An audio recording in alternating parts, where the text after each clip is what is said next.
For n moles of gas, van der Waal equation is P minus A upon V square into V minus B equals to nRT. Find the dimensions of A and B where P is gas pressure, V is volume, T is temperature of gas. बच्चों V minus B अगर आप देखें तो जो dimension V का होगा वही dimension B का भी होना चाहिए. प्रिंसिपल ऑफ होमोजेनिटी कहता है कि ऐड, सब्सट्रैक्ट और इक्वल आप सेम डायमेंशन वाले क्वांटिटी को कर सकते हैं. तो अगर V माइनस बी है तो आप ये कह सकते हो कि सर जो डायमेंशन V का होगा वही डायमेंशन B का होगा. इसका मतलब जो B का डायमेंशन है वो वॉल्यूम क्या होता है, L क्यूब, मीटर क्यूब तो L क्यूब. चलिए डायमेंशन ऑफ B आ चुका है. अब आते हैं डायमेंशन ऑफ A पे.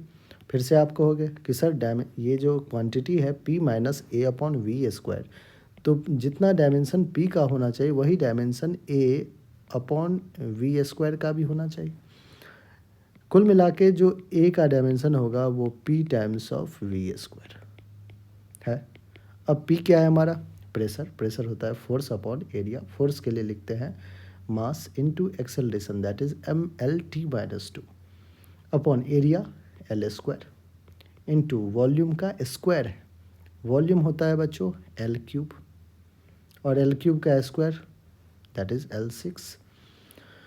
तो m ऊपर है L6 plus 1 L7 T minus 2 और नीचे है L स्क्वायर. बच्चों दो ने दो को तो कैंसिल आउट कर दिया तो क्या हो गया 5 that is m L5 T minus 2. ये डायमेंशन है आपका A का.